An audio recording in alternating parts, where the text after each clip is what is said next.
DETV Sports Update is powered by DART, Delaware's transit service. Moving forward.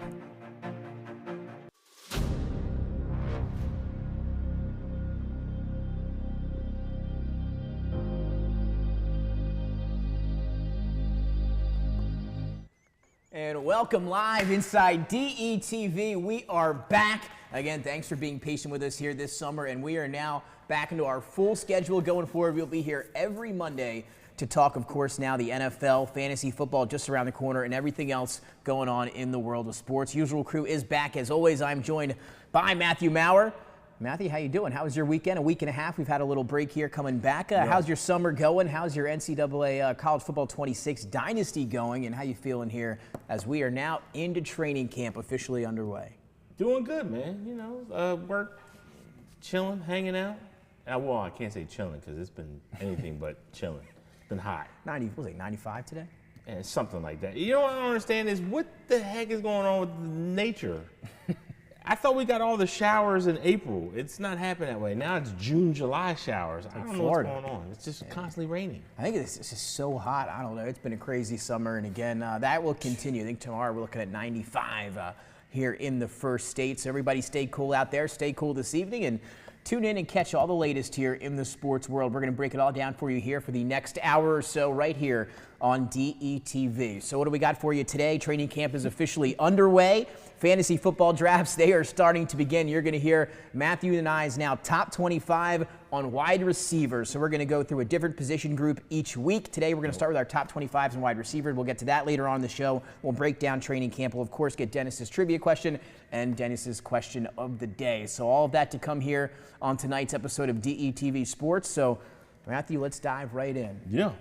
And it all starts with training camp that we mentioned is underway. All of the teams officially back at it now in helmets and shoulder pads, etc. The Chiefs were in full pads yesterday. On Sunday, other teams will follow that here shortly. The Hall of Fame game, which kicks off the preseason, will be on Thursday, July 31st. So we were getting NFL game action in just a few days, so we'll have that. We've already got some injuries. We've already got some holdouts. So let's jump to it, and let's talk, and let's start with the scary one when training camp started last week.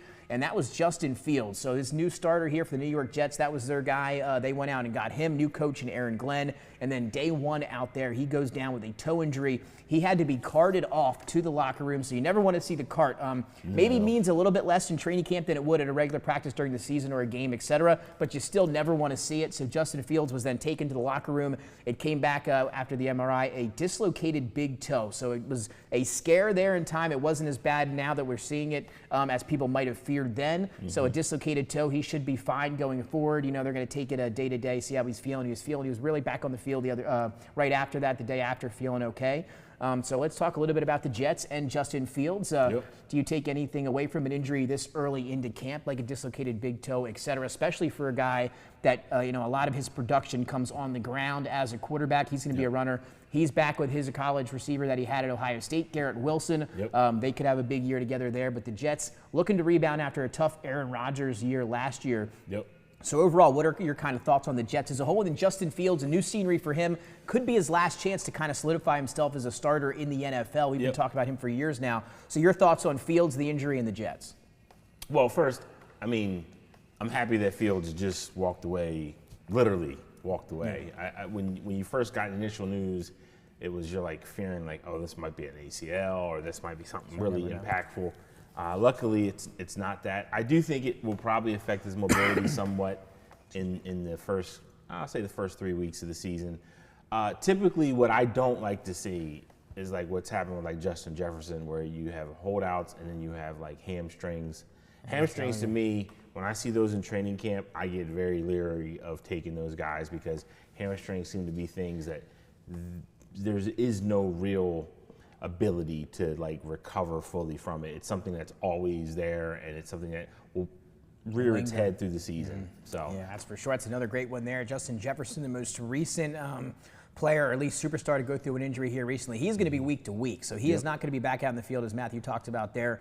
They're going to reevaluate him next week, so that's going to be a scary situation there, especially, just to go off topic here a little bit, when you've got J.J. McCarthy, a guy that maybe me and you weren't as high on coming out last year, but he's in a great spot. No better position to be a quarterback than in that Kevin O'Connell offense over there in Minnesota, so he's going to step right into that after missing all of last year. So he had at least last year to study to get ready, but it's not good for him if you're losing your top wide receiver, your top weapon, maybe one of the top weapons, if not the top weapon in the NFL. So keep an eye on Justin Jefferson and that hamstring injury there for sure. Thoughts on, do you think the Jets have a shot, though, with Justin Fields? Anything in that, obviously I don't think we think playoff team when we think of them, but what would be for you a successful season for Justin Fields? What would you like to see out of him, or what does he have to do there if you think to become that starter going forward in New York? I think you got to get 8 wins. If he can get 8 wins with this squad, I think it gives him a longer lease on being able to be viewed as a viable starter in the league. Again, I've said it before, I think he has some of the best talent. It's just a talent that, to your point, has been unrealized and has been inconsistent. So if he can ever get himself in that position where, you stop looking at what he can't do and just focus what only he can do, you might have a good situation with him going forward. So hopefully that's what happens.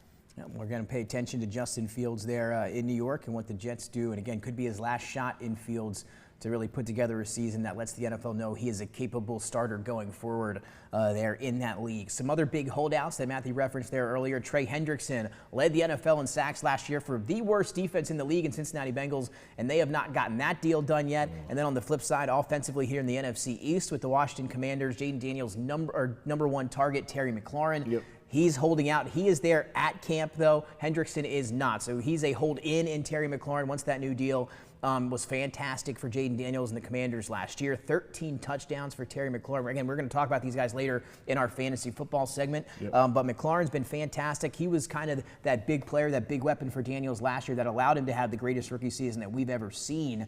Who is more important of a holdout for you? Do you think it's Hendrickson in Cincinnati, or do you think it's McLaurin there in Washington? Two of the best players at their positions here looking for new deals. I think it's Hendrickson just because of the simple standpoint.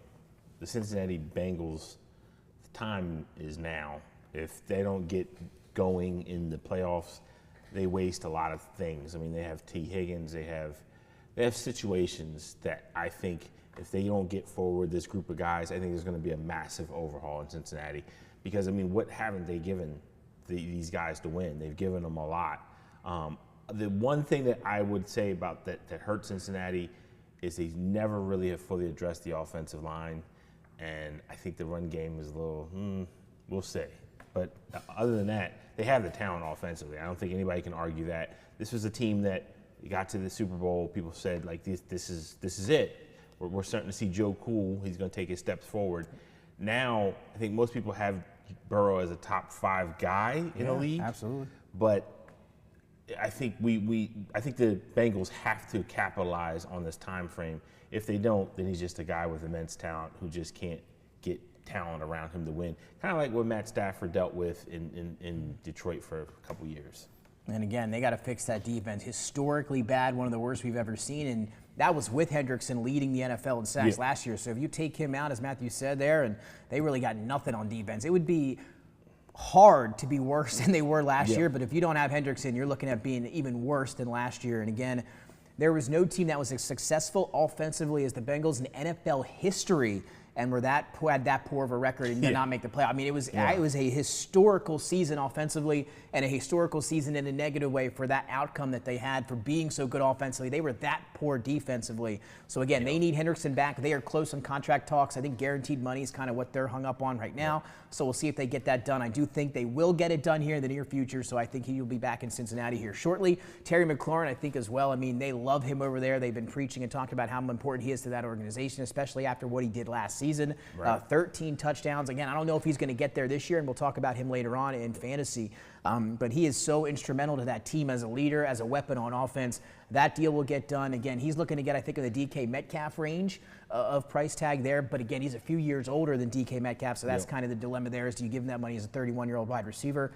I think he's instrumental to that team and to that offense. And if you don't have him early in the year for a team, I think that could win the division. As an Eagles fan saying that, you need him from day one or week one. So let's stop messing around, get both of those guys done here for the Bengals and the Commanders. Very important for both of those teams. Matthew, I'll ask you this now here. Did you read any of the Christian Wilkins situation that's going on with the Las Vegas Raiders here in the last 24 hours? Yeah, it's a weird situation, right? It's a weird situation. So Christian Wilkins, the big star free agent signing defensive tackle out of the Miami Dolphins last offseason, signed that big deal with the Raiders here, but didn't get much on the field due to injuries, and it's coming out the Raiders kind of didn't like the way he carried himself behind the scenes in the locker room, getting prepared, working back from those injuries, giving himself a chance to play. So they have cut Christian Wilkins, and something that nobody could have seen a year ago. So Christian Wilkins now off of the Las Vegas Raiders. He is now free to visit other teams. We'll see where he signs as the Raiders are looking to void the remaining of his contract. Of course, that is now a battle with the NFLPA and the Players Association with the Raiders. So this is going to be ongoing for a little while. It was said that Wilkins had playfully kissed a teammate on the forehead during a team meeting last week. Of course, that wasn't the overall thing that got him cut from the team. It was the injuries and him working his way back, etc. But that was just one of the things mentioned in the article there. What do you think about Christian Wilkins in the Raiders? I don't know if there's much to say here, but an interesting situation, and maybe we'll see him go somewhere else. But what do you think of the Raiders' decision to cut him after this last year? I mean, why the standards now? You guys don't have standards. You never have. Maybe the Tom Brady effect? I guess. I mean, Pete Carroll's there now? I don't see, know. here's the problem I have with when people do this.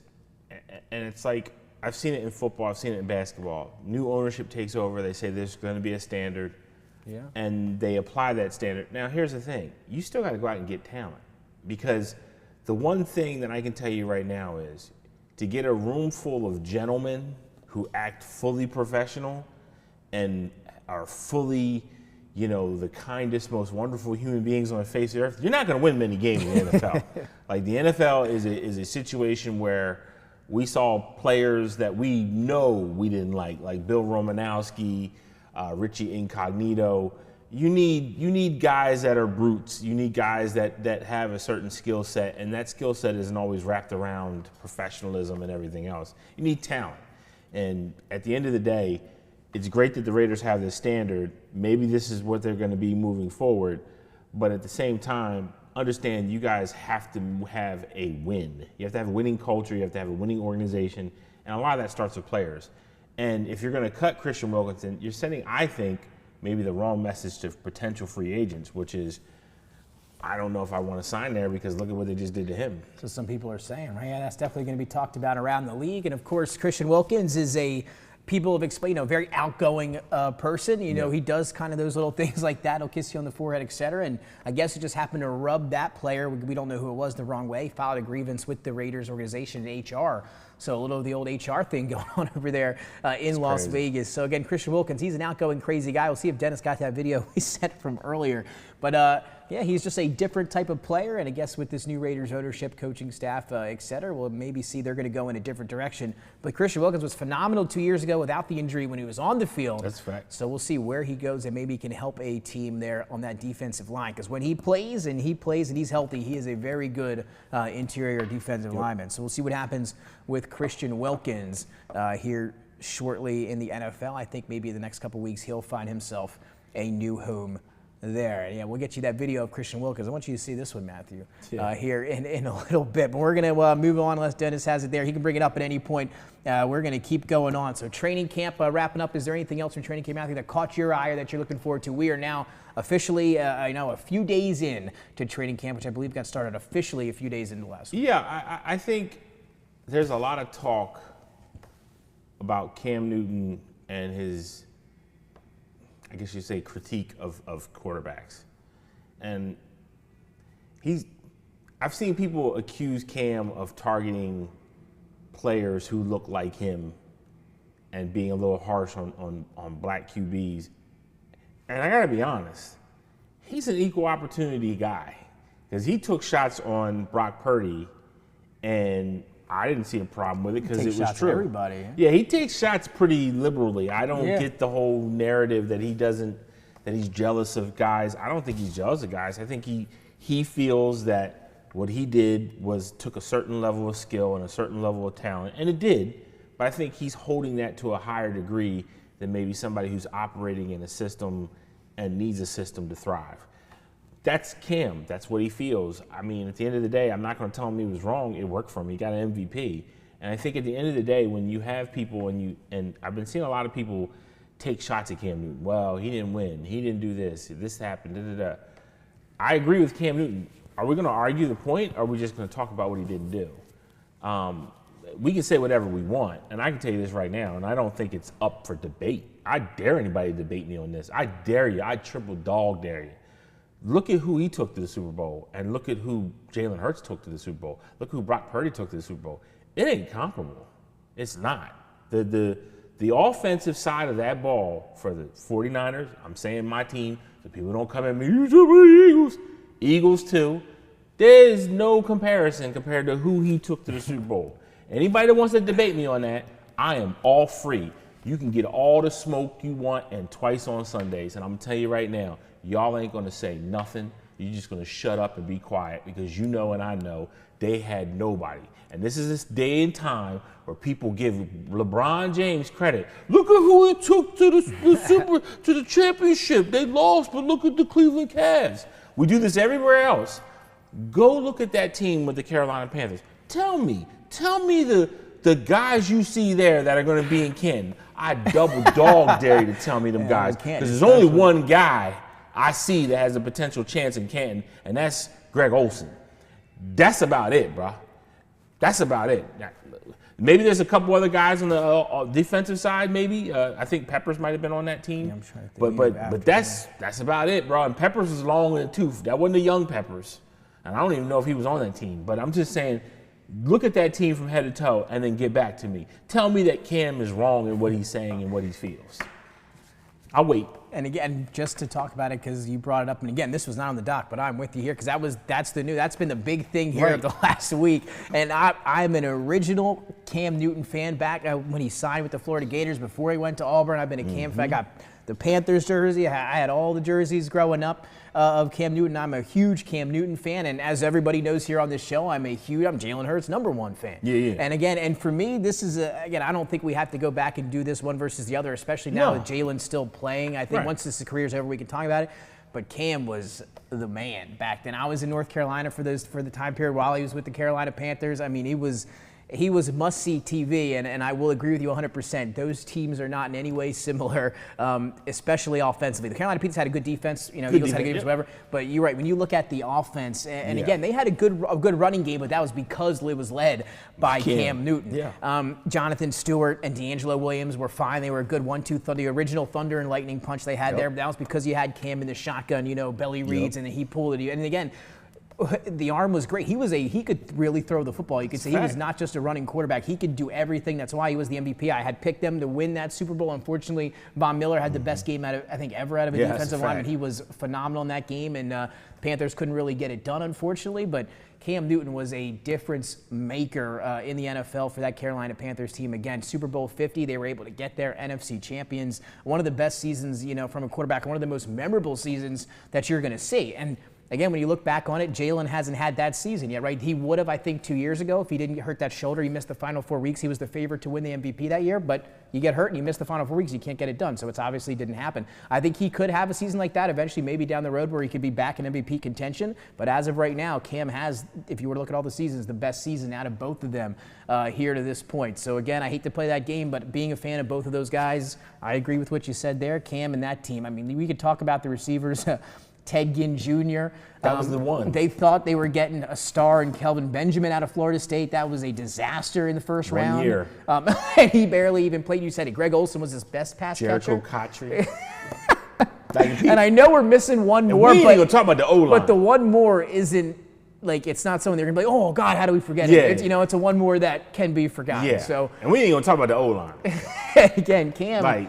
People got to stop. And this was at a time now in the NFL where, quarterbacks, everybody's worried about getting hurt. You can't take hits. Talk about taking hits. Oh, yeah. Cam Newton was delivering the hits. He was running people over. I mean, I bet you if you were to go back at it, he was probably hurting more than any other player in the league that year to keep getting out there to stay healthy and complete that season and go to the Super Bowl. Truly incredible, but I do think Jalen could have a season like that here in his future as well. So yeah, again, love both of those guys. So it's been a tough conversation for me, but been open to hearing both sides, and it's been, and you're right there though, Matthew. It's gotten irrational. The Jalen Hurts fans have gotten crazy, and the Cam Newton fans have gotten crazy. We can't just have a logical discussion there. Yeah, if you want to say that Jalen Hurts has his future is still being decided, I'm okay with that conversation. If you want to tell me that Jalen Hurts did what Cam didn't do, I'm okay with that conversation. But dog, I'm seeing people say that Cam Newton was trash, he was overrated. It's like, bro, I don't know what we're doing here. Just say you don't like the guy because he made fun of your guy, or you feel like he disrespected your guy. Like, just say that. And again, we love Philadelphia. I'm a Philly fan. We love our Philly fans. Sometimes we get a little emotional in that situation, and some people do take it the wrong way, as we both know. So you can in no way, shape, or form ever say that Cam Newton was a bad quarterback. You can't say he was an average quarterback because it's just not true. I mean, it's a fact. He's an MVP. He was a perennial top quarterback in the league for a good, I want to say 5 years at least in Carolina. So he was that good again. And this conversation can be had 10 years from now, especially. But I mean, if you were to go back and maybe you go out and you drink on a weekend, or you're coming back and you're hanging out, and you go to YouTube, you type in Cam Newton highlights, and you just want to chill one late night and watch some of those, because I'm telling you, it'll bring back some memories, and you'll be like, damn.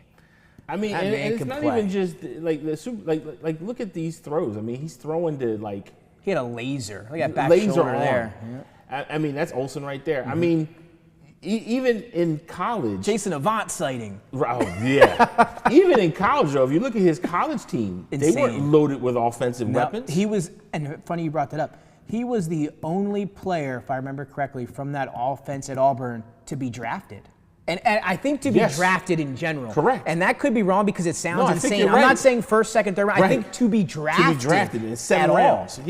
That's insane. The defense was good, though. Nick Farley and those boys. But you know, it's like, that's insane. That's crazy. And I remember that national championship. I think it was they were against Oregon. I think they beat Oregon in the final. Michael James and Darren Thomas and Jeff or Deion Jordan, right? And that team. Deion Jordan. Deion Jordan. That's top 5 pick, top 10 pick. Deion Jordan did not work out. But Cam Newton, one of the best college football seasons and players of all time. And I think again, when you look at his individual seasons, he one of the best quarterback seasons of all time for Carolina. I think as well, that MVP year.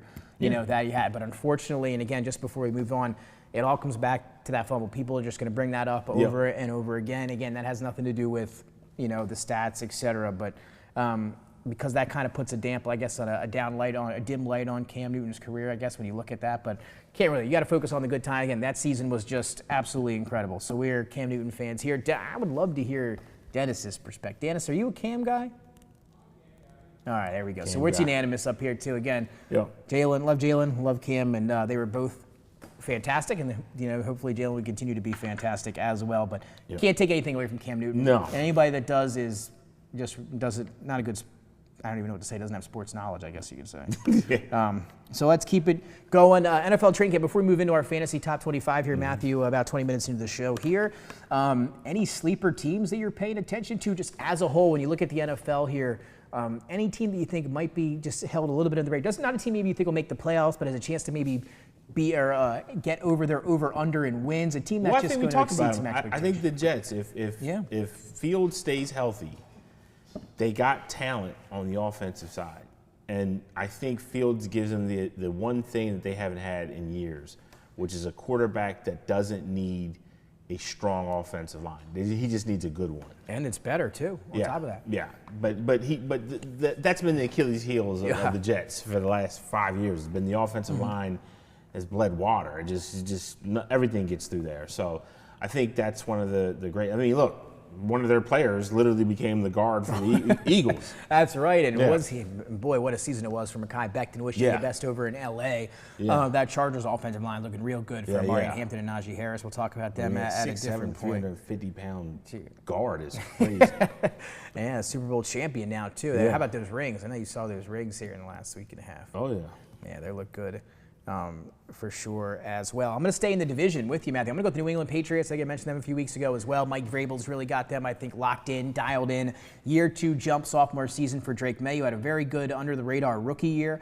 I think he's going to be really, really good in year 2. They give him Stephon Diggs. They have a few draft picks here. Kyle Williams out of Washington State. Will McDonald now. They improve that offensive line up front. And then tons of additions on the defensive side, and Carlton Davis and Christian Gonzalez, maybe one of the best cornerback duos in the league. They got Milton Williams now from the Eagles, phenomenal on the interior defensive line. So that defense is going to be really good with Mike Vrabel and those new additions next year. I think the offense will take a leap. So look for the Patriots are going to be my sleeper team here as we head into training camp and into the season.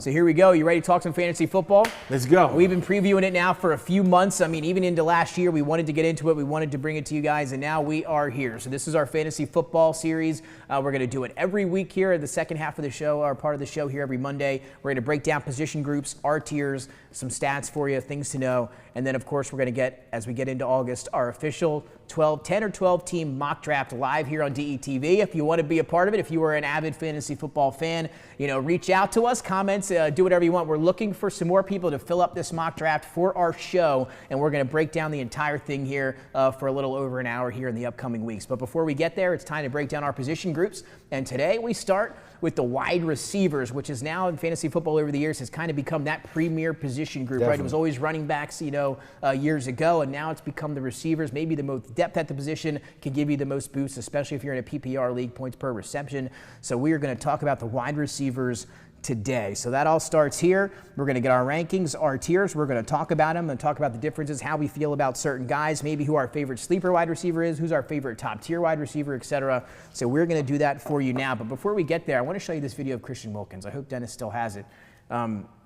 He's been labeled as a zesty guy, here and there. So he could be a good fit with the Bears, Could be a very good fit with the Bears. So Dennis says, this is Christian Wilkins here at Clemson. This was just somebody posted this here. Have a little dance after the national championship. Ow. What do you think, Matthew? Christian Wilkins, look at that balance and able to stretch there. That's why he's a good football player. He can dance a little bit. And he kisses you on the forehead during team meetings. Okay. And on to fantasy football in our top 25 crazy. wide receiver. That's why I wanted you to see that. That's the first time, obviously. That's his initial reaction. That's crazy. So here we go, Matthew. And again, we're going to have Dennis put up. I'm not sure. Did you send Dennis your top 25? I did not, So because I left it on mine, the printer. So we're going to put. That's right. We talked about that pre-show. Good job, Matt. Good job, man. As Matthew's rankings left upstairs in the office. But we are going to put my top 25 if Dennis has it. If not, we're going to just talk about it. So we're going to start with the top 25 wide receivers and my rankings and tiers. And here we go. So check it out. I got a little bit different than consensus here to start, guys. I got some guys different. And all starts here in tier number 1. And I have Jamar Chase in a tier all by himself because I think he is just that much better than any other player. Today he was named the first Bengal player at 99 overall in Madden history. So there's never been another Bengal than 99. Chase wasn't just the top overall wide receiver. He outscored the next closest player by almost 100 points last year. That's pretty insane. Had the most receptions, yards, and touchdowns by any wide receiver. He won the Triple Crown, and then even explaining out to all flex options. He was by far the best player in fantasy football at any position last year. And not to mention, Matthew, the Bengals, we talked about them earlier, that defense doesn't seem like it's any better. And if that's the case, and it could be even worse, which is just hard to fathom. So if that is in fact the case, that offense is going to have to score points exactly like we saw them do it last year. They scored 40 points, I believe, 5 times. No team that's ever done that has not made the playoffs except for them. So they're going to have to keep scoring. Guys are going to have to keep catching touchdowns. Jamar Chase is going to have to keep being that guy, and that's why I have him in a tier all alone up there at number 1. I mean, I have the same 1 and 2, but I have CeeDee Lamb and him in the same tier. I think CD. I think we're going to talk Lamb is about going to that. take a big step forward because I think having George Pickens on the other side is going to be a problem for the other squad. I don't think they're going to be able to double CD as much. I mean, Pickens is going to be a problem in himself. I think he's one of the most physically gifted wideouts out there in terms of speed, strength, ability to catch. He's got good hands. What's plagued him the most being in the NFL has been inconsistent QB play. Yeah, and as much as we talk about Dak Prescott, the one thing he can do is throw that ball. I think he can catch it. I think he'll get open. And I think for the first time, CeeDee Lamb is not going to see constant doubles. I think they're going to have to play a little bit more honest with him. So I think CeeDee Lamb's going to have a big year. See, Matthew, I know we see eye to eye sometimes, but how about that? So me and you are the only two. Again, consensus would have Justin Jefferson number 2. Matthew and I both have CeeDee Lamb at number 2. And let me ask you this, Matthew, before we move on, we're going to talk here about CeeDee Lamb for a second. Did the Justin Jefferson hamstring injury have anything to do with your ranking of him behind CeeDee Lamb?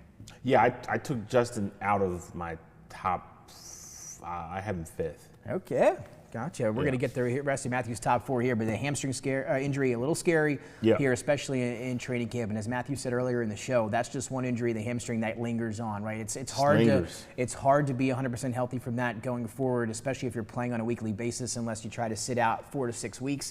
Hopefully that's not the case for him going forward. But how about that? Matthew and I both with Jamar Chase and CeeDee Lamb. So that'll take you here to my tier 2. So I have Jamar Chase alone by himself in tier 1, and that's because in tier 2, I've got CeeDee Lamb, Justin Jefferson, Puka Nacua, and Malik Neighbors. So from 2 to 5 is my second tier, and it starts with Lamb and then followed by Jefferson. So you mentioned Lamb, 17.5 points per game last season. Last year, he was wide receiver 8, and Dak Prescott missed 8 games. So that shows you that it doesn't even matter who's at quarterback. He was still a top 8 finisher at the position at wide receiver. And when you have Dak Prescott missing 8 games and you've got Trey Lance and Cooper Rush throwing you the football and you can still get it done as a top 8 player at your position, I'm all in on CeeDee Lamb, and I'm with you. I think the George Pickens actually helped. People are using that as a negative, like they're going to take targets away, but I think it's going to free him up, just as you said there. I think it's going to allow him to move more freely in that offense. And if Dak Prescott stays healthy, offensive line's getting a little bit better, I think it's going to be a way better year this year for Dallas. Yeah, he might not get the 1,700 receiving yards that he got a couple years ago. 2023, what a year. I think he'll get double-digit touchdowns with not being red zone targeted as much by the opposition. I think they're going to have to play a little bit more honest. And again, we'll talk about the other 2 guys, Puka Nacua and Malik Neighbors. So I want to get, before we dive into those guys, your top 5. So you saw my top 5 there and my 2 tiers as my top 5 are split up. Do you have 2 tiers in your top 5, or you have CD and Jamar Chase as your top tier and then your next 3? So I have the same order as you, except reverse. Okay. I have Justin 5th and I have Neighbors 3. I think Neighbors is going to take a huge step forward. Puka Nacua, I worry about injuries with him. I mean, last year he maybe it was just an aberration. He looked like he struggled to stay healthy last year. And hard look, to get on the field. I've seen it before in football, right? Guys have these ridiculously good years, and then they never return back to their form, and it's usually because they just never been able to get over the injury bug. Miles Austin, for example, was one of those guys where he had this one great year, and then every year people took him really high, and they said, oh, this is going to be his year. He's fully healthy, and then, bam, something happened. I'm hoping that's not the case with Puka Nacua. I think he's a little tougher than Miles Austin, but I think if you're talking about a situation, Puka was not supposed to be this guy. He was drafted in the 6th round. Is it possible he might have already hit the ceiling and maybe he's starting to have some wear and tear? Maybe. It's not crazy to say, especially after I just said you have Miles Austin, you have other guys that, they hit these magical years and then they never go back to it. Steve Smith, who was with the New York Giants, is another guy. He had a magical year and he just never came back to it. So I think Puka has the talent at the QB position to get, back to his form. And I think he's got some of the better hands. He's a really good route runner. So I think that's all positive for him. I have him, like I said, I have him 4. I have Neighbors 3. I think Neighbors is going to, I think Neighbors is just a phenomenal wideout. And then Jefferson 5th. Yeah, so there you go. So, just switched between Neighbors and Puka for me there. And I've got Neighbors back at 5. He was wide receiver 7 last year for Neighbors. Averaged 11-plus targets as a rookie last year. I mean, that's just unheard of. He was phenomenal target share for the entire year. I think he led the NFL in targets, 1,200 yards with only 7 deep receptions in total. So you can imagine that number is going to go up. They're going to have better quarterback play, you would imagine, this year with Wilson or Jameis. Wouldn't it be a fantastic world if we can get Jameis Winston throwing the ball for the Giants? I mean, think about the season Neighbors would have with Jameis. I mean, you get 30 interceptions, but Neighbors would go off the charts. This is true. I mean, Neighbors would have an unbelievable year. This is true. Quarterback in the O-line, so that's what you got to worry about with Neighbors. But other than that, one of the best rookie seasons. He is a star. I'm with you there. So real excited for what he's going to do. And then Puka Nacua, one of 5 wide receivers to have 500-plus fantasy points to their first 28 career games. So he, again, trajectory, if he's able to stay healthy is unreal. Averages 89 yards per game since he's been in the NFL, and now he gets Stafford back. And I think we look at the same thing we talk about Pickens and CD. I think Devontae Adams is going to do the same thing here for Puka Nacua. Sure. I do think Devontae Adams is going to draw more targets, right, than what we saw out of Cooper Kupp drew away from him last year. Devontae Adams, I think, has still got it. He's still one of the best in the league. I think he's going to have a good season too. So I think we may see a little bit of drop off in the targets, but the efficiency is going to be there. And I tell you again, he's going to be more free with Devontae Adams on the other side, especially with Sean McVay and Matthew Stafford. I'll tell you, Stafford's going to have a great year this year I think so. with Devontae Adams and Puka Nacua. Those are two of the best weapons in the league. And one offense, Kyren Williams back there as well. Offensive line should be a little bit better, but the issue there now is Stafford. The back injury here at camp, week-to-week basis for him. They don't know. Devontae Adams, he got out of Las Vegas because he didn't want Jimmy Garoppolo throwing him the ball. He goes now to the Rams, and guess who's the backup? Jimmy Garoppolo. So Garoppolo now getting a lot of these first-team reps with the Stafford dealing with this back injury. A lot of unknowns with Matthew Stafford in that back as it stands right now, so something to pay attention to. They're saying he should be good by week 1, but we've heard that before in a lot of other instances. So that might have a hurt on Nacua and Adams, who we're both going to talk about, at least in my top 25. I would assume Adams probably is on the back end of your top 25. Yeah, Adams is actually my value sleeper pick. There you go. And again, we're going to dive into it. Yeah, I think he's a guy that, like, right now, I think I'm seeing him in most standard 10-team drafts, 5, 6 round. He's being discounted because he's been, to your point, he's been dealing with bad quarterback play for a couple years now. The value's gone. The little luster of the name is gone a little bit. And new guys come in. Like I said, we got Malik Neighbors here. You got Brian Thomas. Drake London's took a step up. Lad McConkey. So you have other guys that have overtaken him.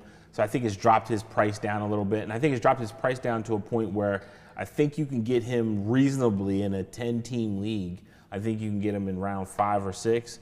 And that's a great value, I think. I think he's going to return potentially top 15, top 12 wide-out play. So I think that's a good. I'd take a chance on that with that. Yeah, pick. and again, a lot of it comes down to the health of Matthew Stafford. But if he's healthy, I agree 100%. Those two guys should feast in that Rams offense here this year if Stafford is there at quarterback and at the helm there. So tier 2, as we went through, at least for me, Matthew, 2 to 5. That takes us now to 6 through 10, and you're going to but who's number 6 on the first graphic, Nico Collins. So he's my number 6 player here, number 6 at wide receiver. And then that carries in to the rest of the top 10. A.J. Brown, I've got him a little bit higher than consensus here at number 7. Amon-Ra right there at 8. Drake London 9. Brian Thomas Jr., who I loved at LSU there at number 10. That's a tier for me, tier 3, 6 through 10. And then rounding out and starting with tier 4, Lad McConkey and Garrett Wilson. That is my top 12 wide receivers there. Matthew, what stands out to you? I don't have Nico that high. I have Amon St. Brown 6. I have A.J. Brown. I agree. I think A.J. is going to. Hey, I like to hear that out of you, man. We're seeing eye to eye a few times here. Drake London, I think more consistent QB play. I think he was plagued a little bit this year. Nico Collins, I have slotted at 10, and then it's McConkey, Wilson, and then Brian Thomas. I think Brian Thomas takes a little bit of a slip this year. I think they're going to try really hard to get Travis Hunter involved in this offense. I think it's going to take a little bit off of Thomas. And I will say this. Everybody's talking about Justin Fields having a prove-it year. I think this is the year where Sunshine, he's got to make it. He's got to prove it too. 100%. Trevor Lawrence is on. You're on deck, bro. Like you're that guy. Like if he doesn't do what, and I was a big Trevor Lawrence fan. Yeah, I remember. He came out after his rookie year. I think his rookie year was really held back from Urban Meyer. Came in the second year, had a phenomenal, nice sophomore, phenomenal sophomore year. I really thought he was going to take steps to challenge for that top 5 position in quarterback play. Won that playoff game right down 27-0 and come back to beat the Chargers. And ever since then, it's been a little different. It's been rough. Yeah, so he's on deck, and he's got 2 guys. I think Thomas is good. I think Hunter is good.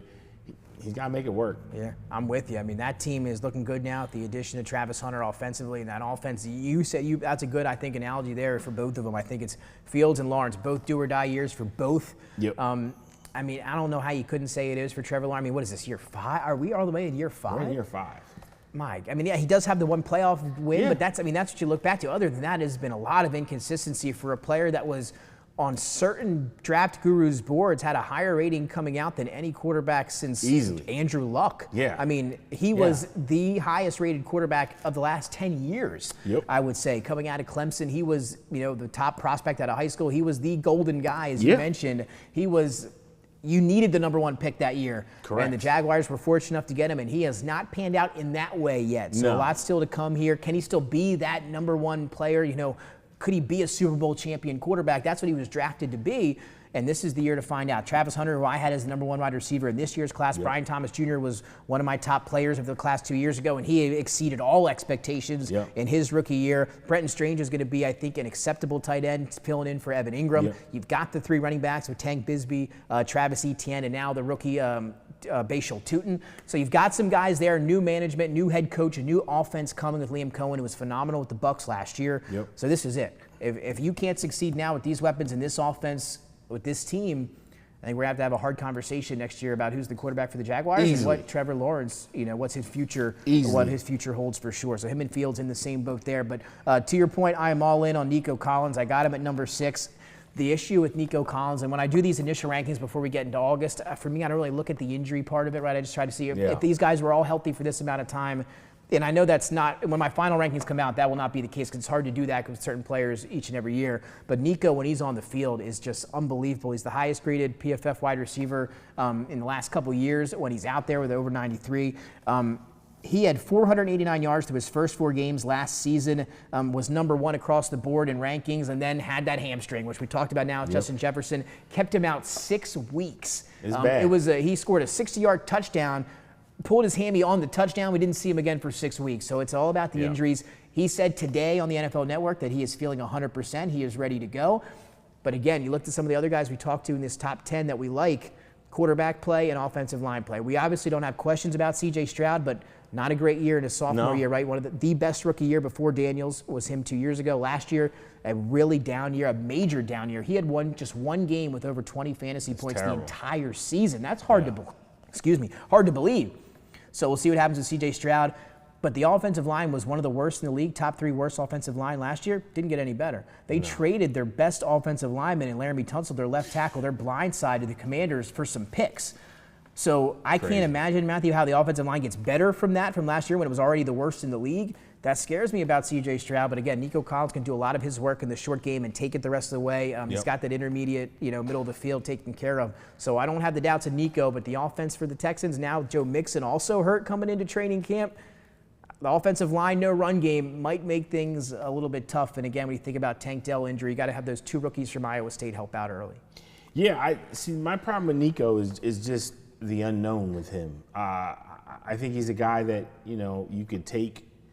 And again, this is part of my philosophy on rankings: is how much is it going to cost me to get a guy versus the return.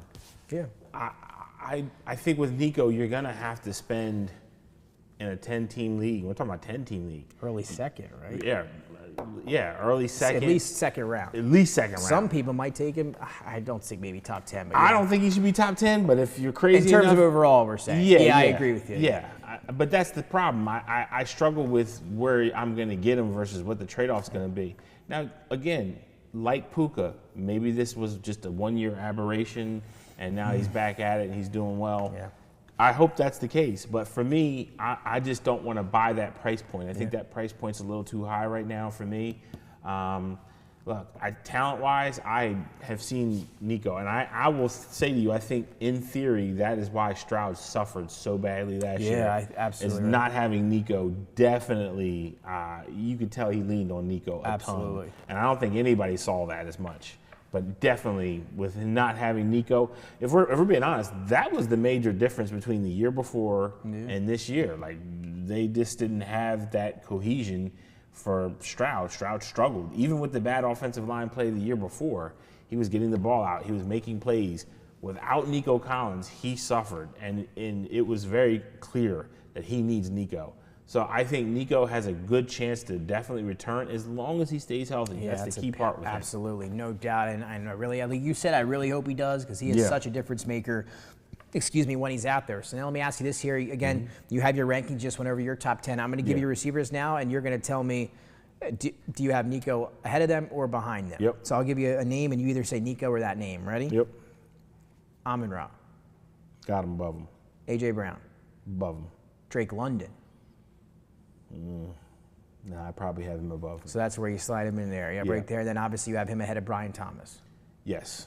So there you have it there. You have so Nico, just a few spots down there for Matthews. He went into my top 10 there now, and you saw the start of tier number 4, which started with Ladd McConkey and then Garrett Wilson 11-12. So that's another name I want to ask you. McConkey's kind of right in that range between 10, 13. Yep. I have him at 11 there. He's going to get a little bit of help with some new receivers there. So I think the target share might go down a little bit because he got so many targets as the only guy that was really healthy last year in the passing game.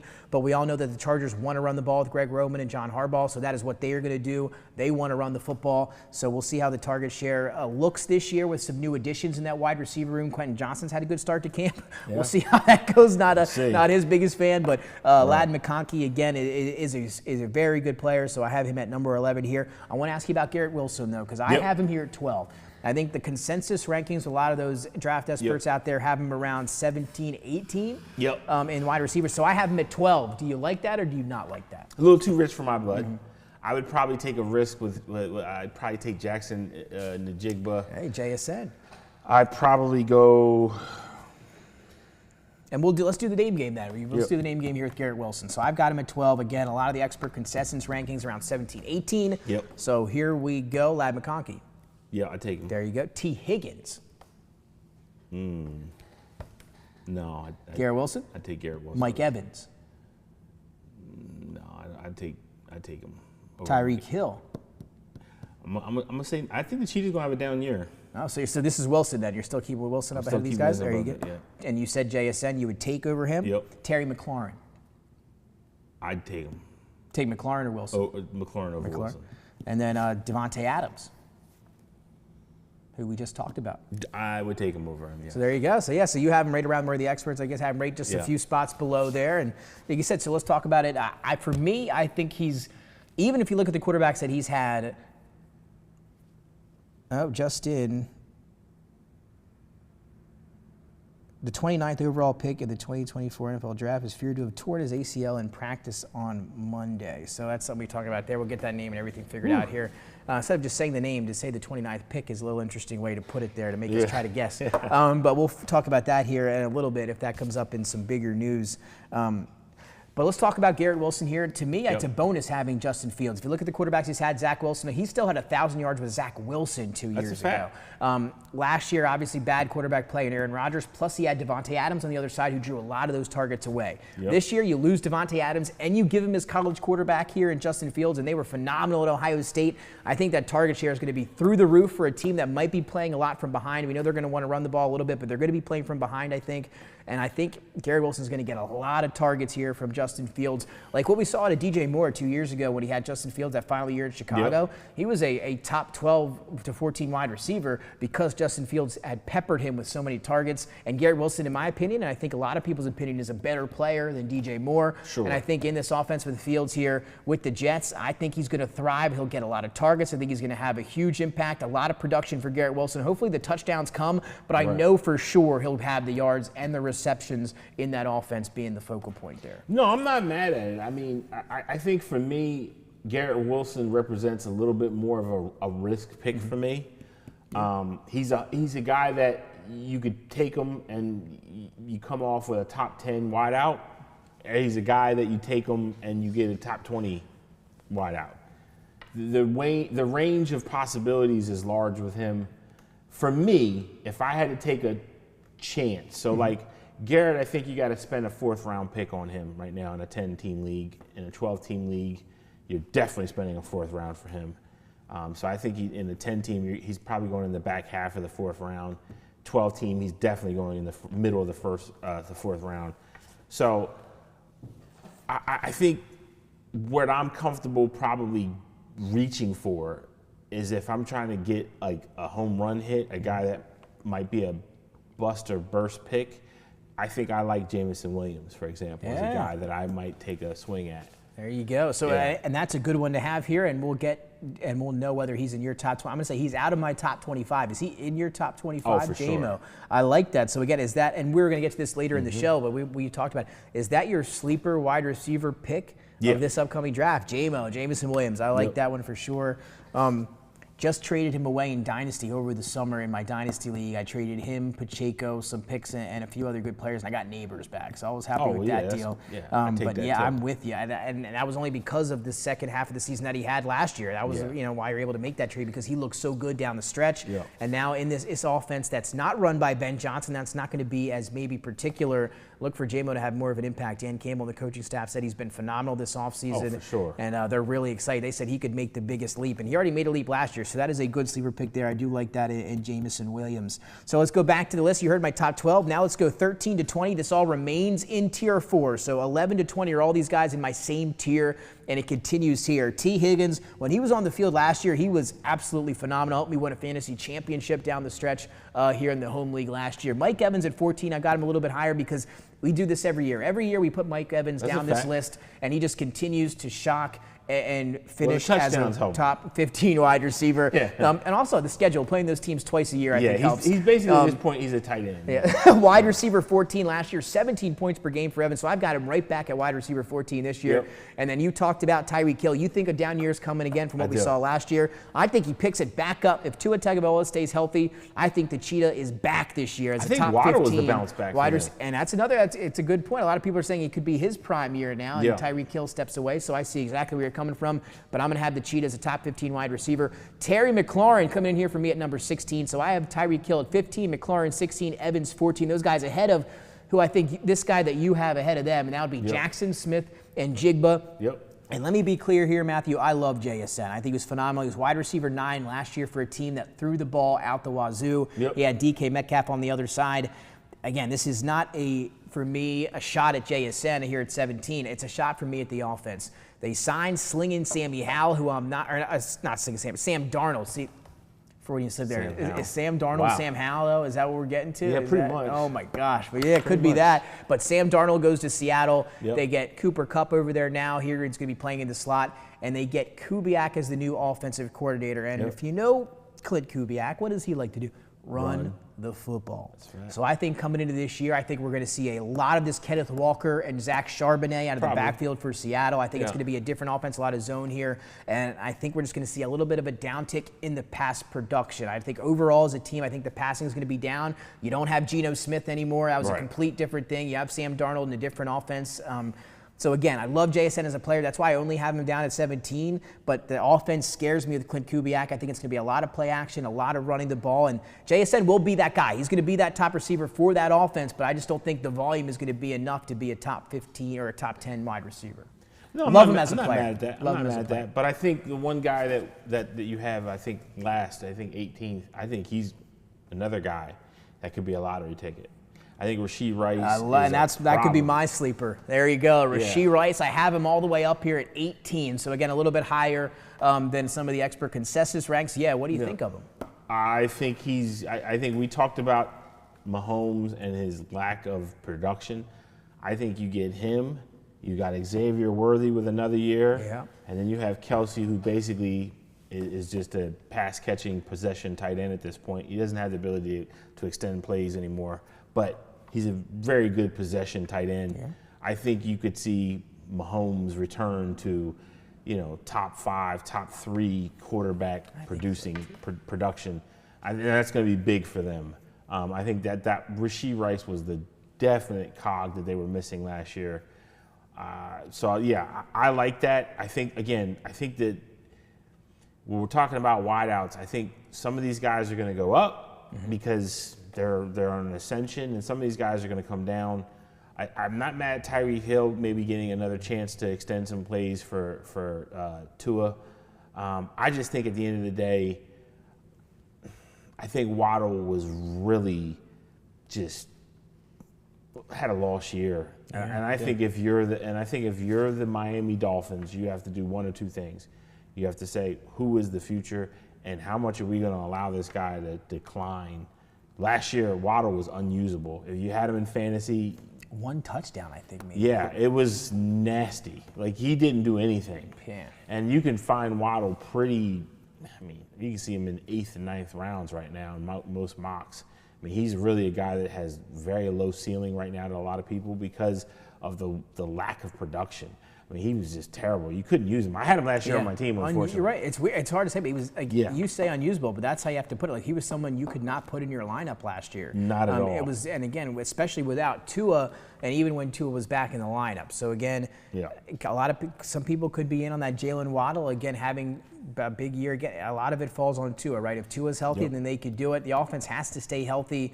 2 years ago, they were the best offense maybe in football. Last year, a very down year. So we'll see what happens in Miami. But I love Rashee Rice there at 18. But the question now for him is, the ruling's been had, right? The NFL can now make their ruling. He's going to be suspended, right? 4 it's games, just a matter, right? probably. 4, 3, at least 3. Yeah. You're thinking probably 4. Probably. So does that affect you? Does that maybe, when do you take him now in your drafts? Do you take him in the 4th round, or do you try to maybe take him? Like, were you happy with him as your wide receiver 2? Wide receiver 2 for sure. Right. If he's your wide R1, you're tripping. Right. So some people might even be your wide receiver 3 if you start with your first 2 picks of wide receiver. Correct. It all depends on strategy. I definitely don't want him wide out 1. Yeah. Wide out 3 is actually That's the a dream best. scenario, right? That's a dream scenario. If you're going 0 running back. Right. But I'm not taking him before round 4. Yeah. And again, especially with that suspension incoming, I mean, we thought it might have been pushed to next year, but it is now official. It will be this year. So 3 to 4 games coming for Rashee Rice. He'll have to do 30 days in prison after the season going forward at some point. But yeah, so it's going to be 3 to 4 games. That's just something to pay attention to when you're drafting, is you will not have him at some point of the season. The issue is we don't know when. Is it the first 4 weeks? Is it the middle of the season? Is it the fantasy playoff somehow? I don't know how that would really would happen, but just something to pay attention to. So that is 11 to 18. That is still in my tier 4. And now 2 more spots left in my tier 4 at 19 and 20 before we get to tier 5 to round out the final 5 of the top 25. So tier 4 for me, Matthew, it's a long one. It runs from 11 to 20. I like all those guys almost the same in that tier. And it starts with 19 after Rashee Rice, and we go to Davante Adams, and then 20, DK Metcalf. So let's talk about, you talked about Davante. I've got DK at number 20 here. I think Aaron Rodgers is going to get him a lot of targets as the only really capable, proven wideout there in Pittsburgh. He's got the size, he's got the speed, he's got that new contract, and we're seeing a lot of some nice plays in training camp so far with Rodgers. He's his sweet mate. They're staying together there at training camp. Your thoughts on Adams at 19 and DK at 20 to round out my top 20. Where do you have DK Metcalf? I'm not a believer in Aaron Rodgers at this point in his career. So for me, I actually have the kid from, who am I thinking of? Arizona. Marvin Harrison. Marvin Harrison. I have him at 21. Yep, so 1 spot lower. Yeah. I've got him above Metcalf. I'm a firm believer in the Metcalf talent. I think he can extend plays because Rodgers at this point of his career, he can't really plant and really throw with that power that he's accustomed to. So he definitely can extend plays. I'm a firm believer in his ability. For me, I'm going with the young guy. So let's do the name game with DK Metcalf now, because I want to see what receivers you have ahead of him. Obviously, all the guys we talked about in my tier 4, Rashee Rice, JSN, all those guys ahead of Metcalf. So let's start with Davante Adams, who I think you'll have ahead of him. Davante, and then Marvin Harrison Jr. said yes. DJ Moore. No. Zay Flowers. No. Close, though. Cortland Sutton after that big year in Denver. No. Devontae Smith. No. Xavier Worthy. No. What about J-Mo and Jalen Waddle, your 2 sleepers? Do you have them? I have them above them, There you go. So there you have it, DK Metcalf, just a few spots lower than me. And that'll take us now, Matthew, to my tier 5, my final tier, the top 25 with players 21 through 25. And it's the guy that you just mentioned, Marvin Harrison Jr. coming in there at 21. I've got DJ Moore at 22. Zay Flowers, 23. Cortland Sutton, congratulations. New contract today. He signed with Denver after a huge year last year. And then I've got Devontae Smith at 25. So let's take a look at that, Matthew. Get your opinions there. Devontae Smith, for me, I've got him up a few spots. Finished as wide receiver 24 last year in a year where they ran the ball like crazy. So I think this year they're going to have to throw a little bit more, and I think that's just going to, in turn, find a better year, more production out of Devontae Smith. I think he finishes once again as a top 24 wide receiver, though I got him here at 25 behind Sutton and Flowers, who in my opinion are both their team's number 1 wide receivers. DJ Moore for me is somebody I think I could seesaw on. He might fall a few spots for me as we get closer because I'm such a big Rome Odunze fan. I think Rome is phenomenal, and I think that when it's all said and done at the end of this year, maybe we look back on it and I was wrong, but I think Rome could lead the team in receiving this year with Ben Johnson. I think he could be that new star coming out this year. The big question with Chicago is who's going to play that beloved slot receiver for Ben Johnson's offense, right? What he did with Amon-Ra St. Brown the last 3 years and what he has been, or what he has meant to fantasy, all the receptions, the yards, etc. Who's going to be running that position for Ben Johnson now that he's in Chicago? And we just don't know yet. We haven't seen it. So we're going to see in the preseason. But whoever it is, whether they be DJ Moore or Rome, if it's Rome, I think I might have moved Rome ahead of DJ Moore. But as of right now, I have DJ Moore at 22. But I think a big season is coming for Rome Odunze. Yeah, that's actually who I have above. I have a lot of the same guys. I love that. There we go. I have him above Devontae Smith. I didn't have the cojones to do it today, but I love him. No, I definitely did that, and I have him slightly above. I have Devontae Smith, just in case people are wondering. I do have him in my top 30, and by top 30, he's right after the 25th. So I have him there. I have Waddle, who I've talked about. Gotcha. I have Worthy, who I've talked about. The guy that no one has talked about that I think is Tex McMillan. I think he can. Yeah, I was just about to ask you about he can return some value at 29. 29 in your top 30, he's in my top 30. To me, and again, I wasn't his biggest fan coming out of the draft. I was not either. But for him to be in that position now, and again, it falls on Bryce Young. He had a great second half of the stretch last year. What are we going to get out of Bryce Young to start here in Carolina? Because if we get the guy we saw the last half of last year, Carolina could do something, and Ted McMillan's going to be that alpha in that wide receiver room. If not, and Bryce Young struggles, it's going to mean a bad year for Ted McMillan. So we don't know. But I'll tell you one thing. If Bryce Young has a good year, Ted McMillan's going to have a good year. Yeah, he's got every opportunity to pass or fail. I mean, he's going to get the ball thrown to him. They invested a lot of draft capital in getting him. So they don't have much. I mean, a few other guys, but he's going to be that alpha. Right, and also I have Jordan Atkinson. I think he's going to pick up a little something. You got a few guys that I really like there. Those are all going to be right behind me in my top 25. So those guys that you mentioned, also Jamison Williams, who you mentioned earlier, are going to be in your top 25 to 30. So do you have them ahead of guys like DJ Moore, Zay Flowers, and Cortland Sutton, all the guys that I had ahead of them? No, I have those guys are in my. They're right after. So there you go. So just a little bit switches there, and then quickly here before we move on to Dennis's trivia question and our question of the day. Travis Hunter. What are your thoughts on Travis Hunter? Because as a player, if he was coming out solely as a wide receiver, he would be way up on my rankings. But we don't know what he's going to do. He's been splitting time at training camp. He's been playing defense. He's been playing offense. He's actually been playing a little bit more snaps defensively than he has offensive, at least to this point in training camp. But we saw what he did at Colorado. He is a difference maker on both sides of the ball. And for me, he would be phenomenal as a wide receiver. That's where I hope to see him play the most. Not sure if we'll get that. How do you view Travis Hunter? Because it's a scary thing to waste I don't know if we're going to say when he would go, like maybe an 8th round pick on somebody that might not even play offense. So if that's the case, how risky is that pick, and when are you kind of eyeing up Travis Hunter? I mean, I think if you're taking Travis Hunter and you're projecting him as your wide R2, I think you're insane. Is he good enough to be? Would you trust him as a wide receiver 3? No. So you as a flex, maybe? As a flex, yeah. If you have your running backs picked up, if you have because people, if you're asking this, when I lay this out, I want you to understand how I draft. I draft quarterbacks late. I'm not an early quarterback guy. So if you have your running backs, if you have your let's say you have your 2 wideouts and you have your tight end figured out, then I would start to look at Travis Hunter as a possibility, as a guy that you could bring in as a flex. I'm not comfortable with how he's going to be used by this because we just don't know. They might give him a quarter snaps. They might give him half the snaps. We just don't know at this point. We really don't, and that's been the big issue with Travis Hunter. And you look at the expert consensus rankings here, wide receiver 32. Right. So that's a right ahead in top of the wide receiver 3 range, right? So is that too rich for you at wide receiver 32? Too rich for me. I think maybe just by a few spots. Yeah. And only because you said it, we just don't know. And they are actually saying that it could be game plan specific based on the team they're playing. So there could be weeks where he doesn't play offense at all and he plays just defense. Exactly. Plus, if you have somebody go down in the secondary with an injury, he's got to step up and play defense again.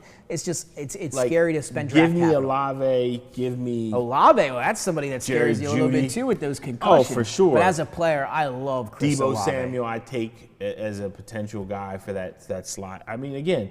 And Ricky Purcell, Khalil Shakira from big year coming for Ricky. Yeah, we'll see. We'll hope. I'm bringing you around on Ricky. I know. I think you're coming around on him a little bit. We'll hope, man. So we'll see. And again, looking at the consensus rankings, Rashee Rice all the way down at 27 on this list. I got him all the way at 18, so something to pay attention to there. But yeah, we went over our sleepers. We did it there. There is our top 25 wide receivers. Next week, we're going to do either quarterbacks or running backs. Thinking running backs next week. Let's do running backs. Let's do running backs. We'll have running backs, our top 25s on next week's show, followed by quarterbacks and then tight ends before we get into our mock draft special coming up in just a little bit. So there you have it there. So there's our top 25s for both of us. And with that being said, Dennis will now take us to our trivia question of the day. I'm trying to remember a few weeks ago. I think we got the one a few weeks ago. We got the one. Right? We got the last two. We got the last two. You must be on fire. All right, let's do it. Let's see what Dennis, hit us with the trivia question of the day. Let's see if anybody at home also, if you have it, comment on it, see if you can beat us to it. Who was the wide receiver in history to post 3 consecutive seasons with 1,600 plus receiving yards? 1,600. Now, I have the camera blocked out, so it's only one to do it. 3 straight years of 1,600 yards. Give me my boy Jerry Rice, man. So Matthew's going to go with Jerry Rice. Calvin, maybe?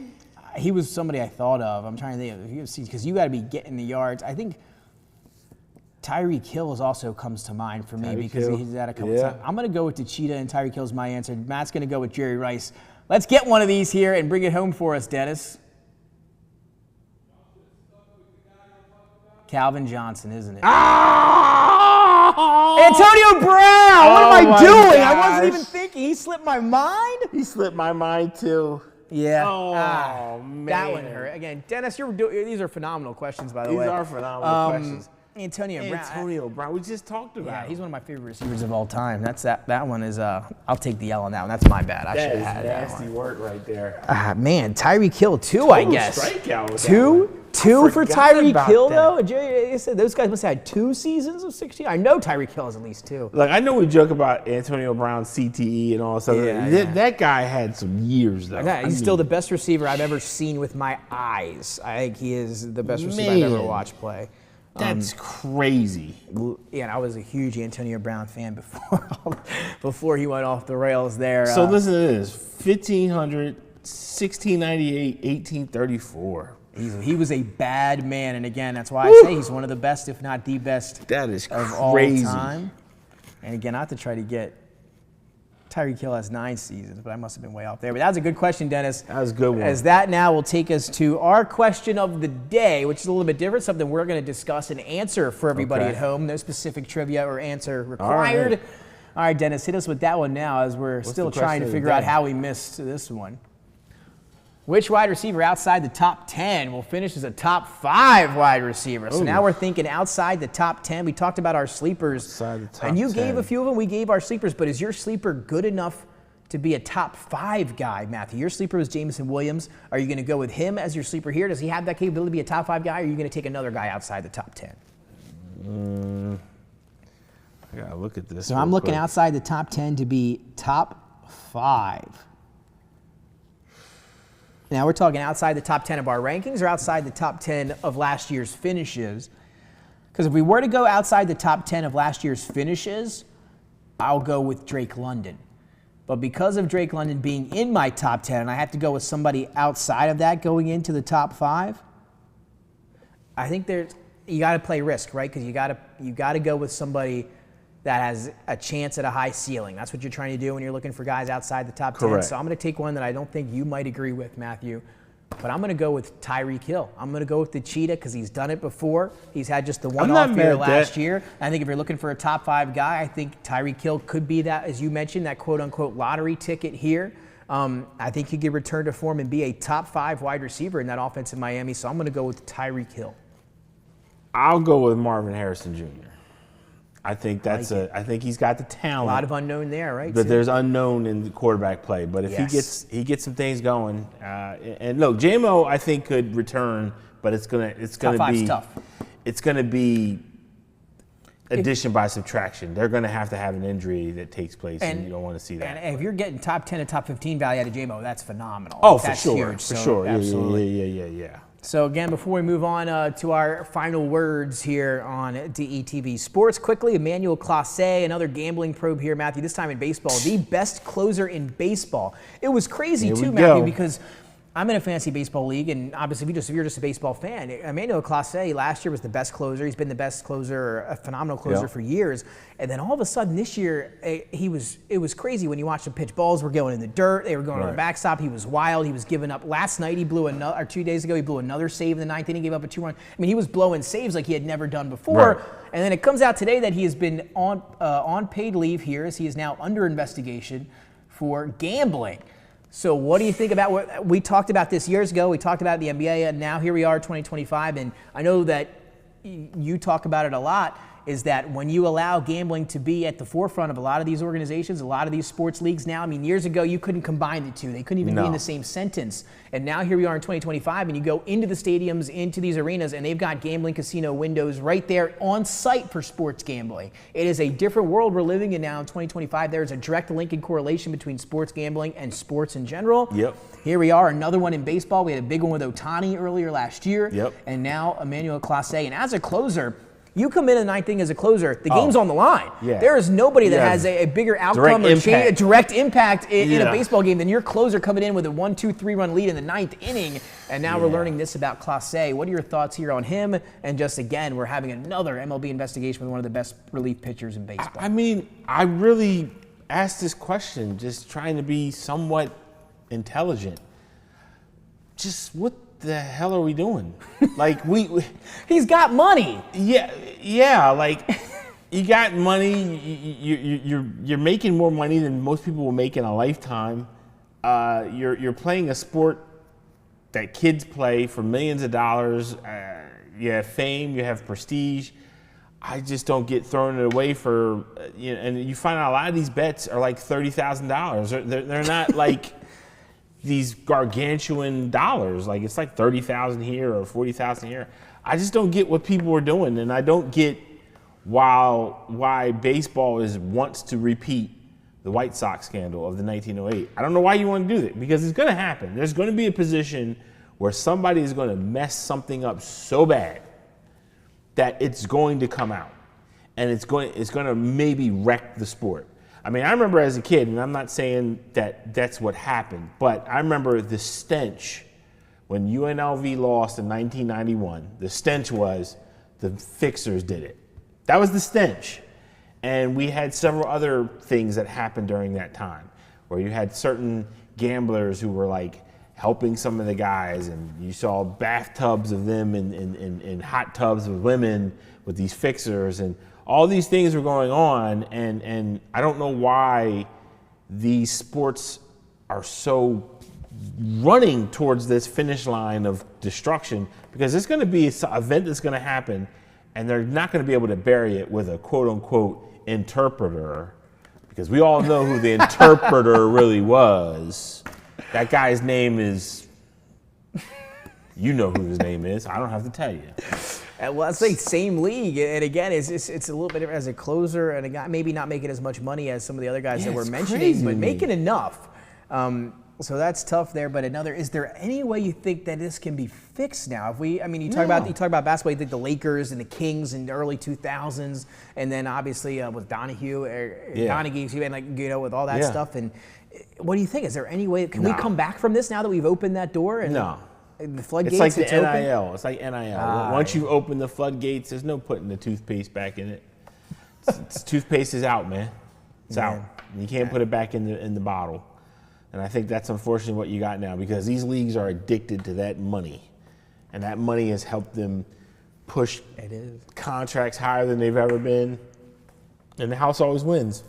If there's one thing you ever learned from this show or DETV, the house always wins. It always wins, no matter what. And we've got a Clase video, hopefully we can get up for you, of somebody put together a montage of some of what he's been able to do in the ninth inning, just to give you a little, at home with what's going on there. And then after that, we will take it for our final talk of the day. So while we're getting that up there, Matthew, anything on your mind? And if you haven't kept up with Matthew on Facebook, you can get some of his takes there as well. But what do you have for us here to round out Monday? What's been on your mind over the week? So Hulk Hogan died. He did. This weekend. And here's the thing. A lot of people are coming out, they feel a certain way about Hulk Hogan. And, Hulk Hogan had a tumultuous second half of his career, his life, really. As a kid, there was no bigger superhero than Hulk Hogan in wrestling. Now, people could say I'm hating, but Ric Flair is number one to me. He'll always be number one to me. And Hulk Hogan's number two. I will not take away what Hulk Hogan's contributions were to wrestling. But I will say he has been an awful steward of his legacy. And I saw people like Michael Rappaport come out and say that no one's allowed to slander Hulk Hogan. Let me tell you something. This is why I know you're not a wrestling fan, Mr. Rappaport, because the rule of wrestling, the oldest rule, the rule that goes back to the 1920s, is he who buys the ticket can do whatever they want to do. That's the rule. You want to boo, you want to throw your soda at the villain. To the old school wrestlers, if you paid the price for admission, that was your right. So many of us, Rappaport and people who are like him, we paid the price. We paid, our moms and dads went out, got the pay-per-views, bought the ice cream sandwiches, bought the action figures. I still got those big old rubber wrestlers in my house. And therefore, if I have a problem with Hulk Hogan and how he wanted to handle his career at the second half of his life, that's my God-given right. You don't have to tell me anything. I know what Hogan meant to the industry, and I know everything he did. I was right there with the, let me show you something, brother. I was that guy. I was right there with him, okay? I was there with him when King Kong Bundy smashed his ribs, and as a kid, I almost cried. I said, oh my God, he's not gonna be able to wrestle King Kong Bundy. This is terrible. I was there when he fought Andre Giant. I was there happily when Ultimate Warrior finally beat him. That's right, contrary to most people, I was not a Hulk Hogan fan, even as a kid. It's because he was like John Cena. They fed him everybody. So I was happy when Ultimate Warrior beat him, but it's neither here nor there. The point I'm getting at is he who bought the ticket has the right to say whatever they feel about a wrestler. That's the oldest rule in the book. You can talk to any of the old school guys, they'll all tell you the same thing. And yeah, wrestling has its share of personalities. There's people who are drug addicts, there's people who have beat up women, there's people that have done all types of horrible, depraved stuff. One of my favorite wrestlers of all time is the Dynamite Kid. Go look him up. You want to talk about some problems. Dynamite Kid was arguably one of the greatest wrestlers ever. Had actually influenced Chris Benoit, who we all know, unfortunately, what he did. So I say all that to say, it's not like I'm over here like a Boy Scout finding out that Santa Claus isn't real. I knew the mirage, and I knew that Hulk Hogan wasn't what he portrayed himself to be. Because the difference between the WWE and the NWA, because that's the only two professions you could be in back in the day. You were either team WWE or you were team NWA. Well, I was an NWA guy. I liked my guys that lived their gimmick. Ric Flair was Ric Flair. Didn't matter where you found him out, he was Ric Flair. Hogan, we knew he was somebody else. Vince McMahon liked the cartoon superhero makeup, and NWA kind of did the old school tough guys. It was more believable to me. I don't know. I miss those times. But I'm saying all this to say, no matter what we felt about Hulk Hogan, we can all agree one thing. He was iconic for the time. He left his mark. And unfortunately, he's living proof that how you handle your legacy will have as much impact on how people view you when you are no longer here, because you are no longer able to speak. Your legacy will be doing the speaking for you. And we'll all have the story that Terry Bollea took on superstar Billy Graham's whole physique and took it all over and took it to the next new heights and became Hulk Hogan. We all know that. The problem was, after the Hulk Hogan thing died, Terry Bollea ended up being somebody that not all of us liked and not all of us didn't have the same warm and fuzzies with when you started coming out with some of the things that he was saying and some of the things he was doing. And that's okay. I don't have to love Hulk Hogan, the man. I can respect Hulk Hogan, the artist, the guy that went out there and, you know, they're trading the vitamins. Look at these 24-inch pythons, brother. I can be that guy. That's cool. Cool. But at the end of the day, Hulk Hogan died, and he died a long time ago. He died when he could no longer lift and when his muscles started to atrophy. And then he became something that none of us wanted to see.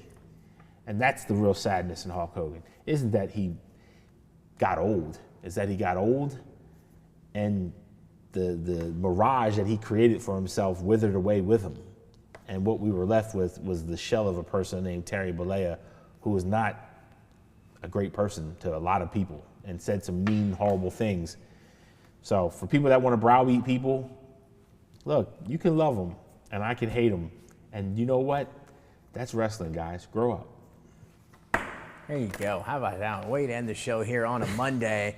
And you can find that on all your social media platforms here coming up. Dennis going to have to cut that one up. And again, also, we're talking about R.I.P. Ozzy Osbourne also passed away the day after. After the day after Hulk Hogan. It's a crazy week going on, but very well Jamal said, Warner. Oh my God, that's right. The day before. That's right. Oh my God, you're right. Man. It's crazy. Wow, that is crazy. So that's been been a rough week there in that aspect. And before we leave you all here on a Monday night, we're going to send you off with this video of Emanuel Clase. Enjoy what he's been doing in the ninth inning as he is under investigation for the MLB. Again, go ahead, Dennis, roll the footage. This is what Emanuel Clase, the best closer in baseball, has been doing this year. No way he's taking money. None of these balls are reaching the plate. Wow. 2 outings ago. I'll tell you what, it's going to be interesting to see what happens with him going forward.